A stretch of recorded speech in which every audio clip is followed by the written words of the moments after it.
Hey everyone, it's Kim here. We're going to be doing the Lowland Kids women's drawstring tutorial today.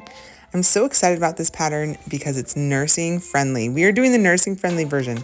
So first we need all the pattern pieces. We have the front piece, back piece, neck binding, sleeves. You'll need cuffs if you're doing the long sleeve version. 2 skirt pieces unless you're doing the nursing version, then you do need a nursing liner. And of course, you'll need some drawstring. I'm just using the fabric and making drawstring myself. So let's get started. We are going to first be making some buttonholes if you want to have a functional drawstring. If you want a faux drawstring, then you can just kind of skip ahead a little bit. We're starting off by adding some interfacing to the center where the buttonholes will be going for the functional drawstring. We're supposed to put the interfacing about 5/8 of an inch from the bottom, up from the bottom. Mine's fusible, so I'm going to go ahead and iron it, and you'll want to have it pretty centered as well. Next, it's time to mark where the buttonholes are going to go. The pattern does a very good job at explaining and showing a picture of where those buttonholes should be placed. So I'm not going to try to explain all the details because it'll be too complicated, but look at the pattern and you can kind of see how I'm just marking the tops and the bottoms of where I want those buttonholes to go, so that when I'm at the sewing machine, I'll be able to just kind of follow my little dots as my guides.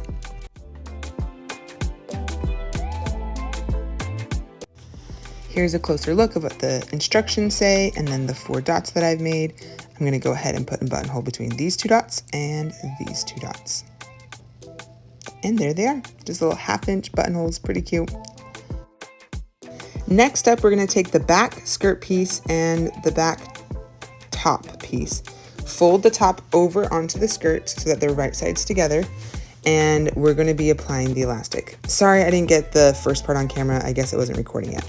So I always fold my elastic in half to find the center, and fold the fabric in half as well to find the center, and just do that throughout so that I'm evenly dispersing the elastic before I take it to the machine. You will be stretching the elastic to fit to the garment. If you read the instructions carefully, they advise you to give yourself an extra inch or 2 for the elastic to hang off the edge so that as you take it to the sewing machine, it's easier for you. This is some of the best advice. I will show you later how it's helpful. If you're going to take it to the serger, if you can disengage your knife, that's the best way to go so that you don't cut the elastic at all. There it is, nicely attached. So in the instructions, they show that they kind of label the elastic one side X, the other side Y, just to be able to help you see how you're supposed to turn it over for this next part.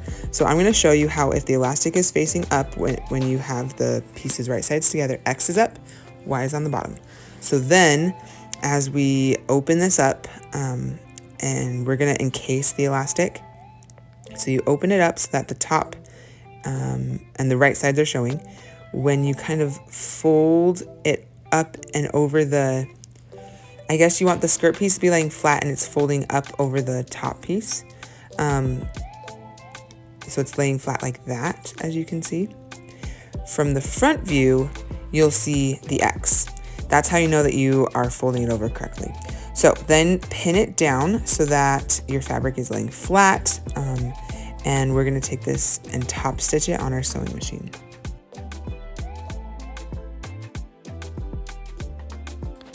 I recommend sewing down both the top and bottom of the elastic, and we will be stretching it as we go. So I'm actually going to show you how this went. It was a little bit tricky trying to find good hand placement with all that fabric, so I kind of scrunched it over. I usually start with having my hand placed at the first pin, holding onto the fabric in the back, which this is why the elastic, having extra elastic, was so helpful, because there was something to hold on to from the beginning.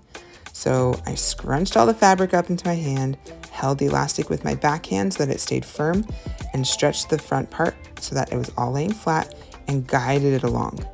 I was not pulling in the front or the back. I was just stretching the elastic so that it helped the fabric lay flat so that I could be able to sew it down, of course. Full disclosure, this first pass did not go over well. I ended up unpicking this. Moral of the story, it's really hard to sew while trying to film yourself doing it. Otherwise, I think it would have gone a little bit better. So I did end up redoing this because I felt like it puckered a little bit. So just full disclosure there.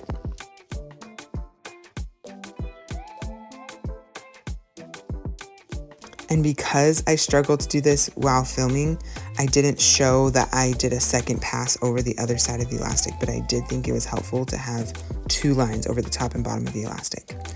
Okay, so now we're gonna take the front piece and essentially do the same thing.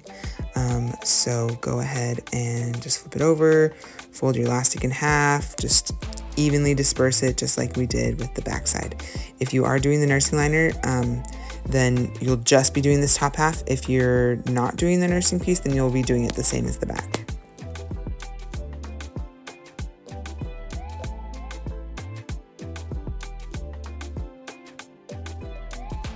Just to give you a little glimpse of what it looks like to attach the elastic using a serger, I did disengage my knife, and it's very similar to what I showed on the sewing machine, but essentially you just kind of have to lightly stretch the elastic till the fabric lays flat. I am constantly readjusting my grip and stopping. That's the way I go. Maybe that's really slow to some people, but when you are new to this, or if you just want to make sure that it's really, really nice, take it easy. I find good hand placement. I sew until that part reaches the presser foot, and then I get new hand placement and sew from there.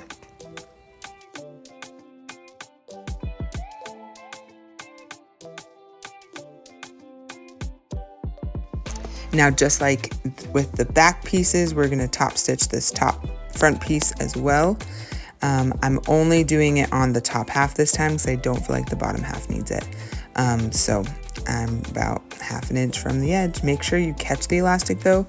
I did notice that in areas where I didn't catch the elastic and I was outside of it, it wasn't doing its job. So make sure that you are sewing on top of the elastic. Just a nice straight line. I did lengthen my stitch a little. That's something I like to do with stretch fabrics. I think I lengthened it to a 3.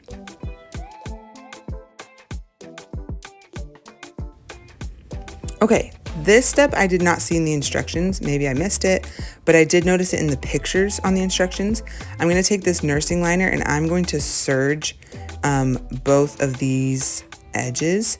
My fabric was totally unraveling, so I needed to have it serged. If you don't think you're going to sneeze it, you can skip that step if you want. And then that was what the top looked like after being sewn. And here's the back piece with those 2 lines of stitching. Now it is time to start assembling it. So we're going to have the back piece with the right side up and put it right sides together with the top piece. And we're also adding in the liner. You want to put the liner right side down. So it'll go back piece right side up, top piece right side down, liner right side down. And line up the shoulder seams all together. And we're just going to sew it across the top. We will be doing binding for the neckband. It'll be neck binding. In the instructions, it usually says to do sewed up one side of the shoulder. I'm going to sew both and do my binding in the round and show you what that looks like. So I'm taking my binding piece and I'm going to sew it together right there. And once both shoulders are done and the neck binding is done as well, then I'm going to attach it just like I would a band.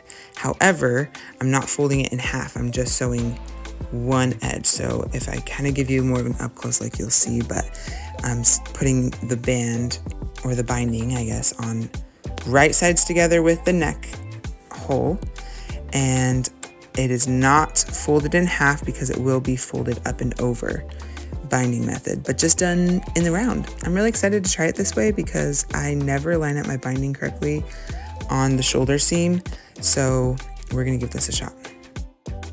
As you can see, my fabric was curling like crazy during this part. So it was a little bit tricky, but it was just laying flat, supposedly. So go ahead and sew that all the way around. And when you're done, this is what it's gonna look like.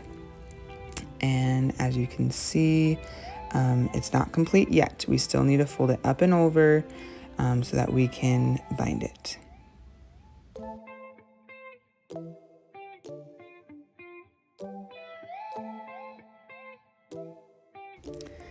Okay, so to complete the binding, we're going to fold it up and over the stitch line and make sure you're covering it up, any serged edges or just whatever type of stitches you use. And so just stick a pin in there. I had to use a lot of pins because of the rolling. So use as many as you feel like you need. Just know that's why I use so many. So just fold it up and over. This is called single fold binding. You can also do double fold at times, but this measurement is meant for a single fold. If you know what you're doing, you can always skip ahead. Otherwise, you can just watch me go all the way around the neckline.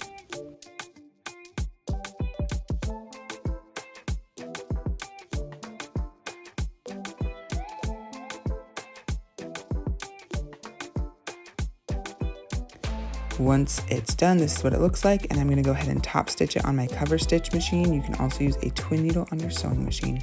You'll want it to be some type of stretch stitch, so if you don't use a twin needle, use a zigzag stitch. Here is what that cover stitch looks like once it's done. I love this. I will always be binding in the round from here on out. I just think it lays a lot flatter overall. Okay, so now it's time for the sleeves. We're gonna go ahead and open up this part, the shoulder seam, lay it flat with the right side up, and take your sleeve, fold it in half to find the center point, stick a pin in it or something, and then lay that right sides together with the armhole and stick a pin in it. I always like to put a pin on either end and the center. That's about what I like to do. Also, while your sleeve is nice and flat, go ahead and hem it. Fold it up about 3/4 of an inch and then hem it down.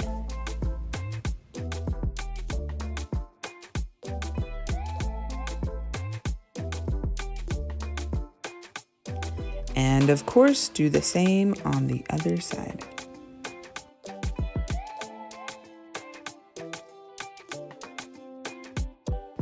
Now at some point, we've got to make this drawstring. So use the measurements listed in the instructions and go ahead and just fold them, like lengthwise or like hot dog style, whatever it is that makes it long and skinny. And then you're gonna have these tubes and you're gonna think, how the heck am I turning this right side out? I'll teach you my trick. So if you don't have one of the fancy tools, I just take a safety pin.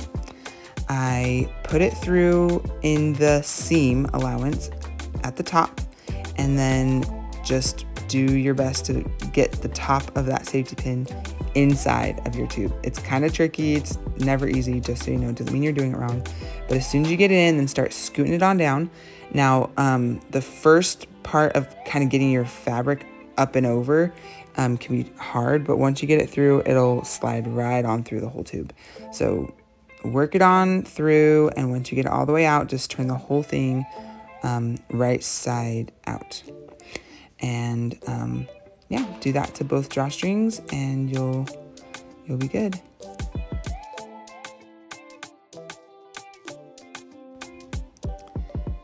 Hey, look at that, a beautiful drawstring that perfectly matches my fabric. So you're gonna take that same safety pin and we're going to feed it through the buttonholes on either side to insert your drawstring. So work it on through and then pull it out so there's like 2 or 3 inches on that inside seam part, so that most of it is hanging out the center, because that's where you're gonna tie it and use it. And then put the safety pin on the other drawstring and go down the other side. After you get both of them in, go ahead and play around with the ties and figure out how long you want them to be, how much of the drawstring you want to keep, or if you want to cut any off, you can. I ended up taking off, I think, about 3 inches from either side, but for the most part, I wanted a nice long drawstring that I could cinch up as tight as I wanted to, or leave it nice and loose. So once you decide where you want it, then you're going to tack down either side. I did a bunch of stitches, just laid it flat and went back and forth a couple times to really reinforce that, reinforce the seam, make sure the drawstring stayed in place. Oh, also to finish off the ends, I just made a little knot on the end. You can also fold it in half and stitch it, or come up with another fancy way to finish it, whatever you want to do, but I just did ties. So there you go. And here on the ends is where you're going to reinforce it. And once you have it stitched really nicely, you can go ahead and trim them. Okay, so drawstring is in place. Sleeves have been sewn in and hemmed. Very nice. Now it's time to do the side seams. So we're gonna go ahead and put it right sides together, flip it inside out again. And I'm just gonna show you the main points that you need to match up really nicely. The most important spot is the elastic. In the instructions, it says that you wanna start at the bottom skirt piece and work your way up with pinning to make sure that that nursing liner is lined up properly, because it does go up and above. It goes up a little higher than the other skirt piece, you know, to keep yourself covered. But the two elastic pieces should match up perfectly. And you're gonna wanna stay stitch them together once you do have them all lined up, so that when you take it to like the serger or even your sewing machine, those parts stay in place and match up perfectly. So the parts you wanna have match up really well are, you know, the end, the seam allowance, and then that elastic piece. If you look closely, you can see that I have 2 pins on either side to really hold it in place. I took that to the sewing machine first, then I removed the pin so that I could more easily serge it. And once that's done, you are nearly there. The last step is just to hem the bottom. Go ahead and fold it over about 3/4 of an inch, and then you can either take it to your cover stitch, twin needle, zigzag stitch, whatever you like to do for hemming. And the other finishing touch, if you like, is you can roll up the sleeves a little bit and then tack it down. I thought this was a really cute look, so I'm gonna go ahead and do it. But you just kind of reinforce just stitch it on the top and bottom and make it stay rolled for you. And there is the cute drawstring. Isn't this awesome? Well, here it is on me. I loved it. I wore it for Mother's Day. And just to show you that it is functional, I used it. It worked great for me and my son. So thanks for following along. I hope you learned something new. I hope it helped along with this pattern.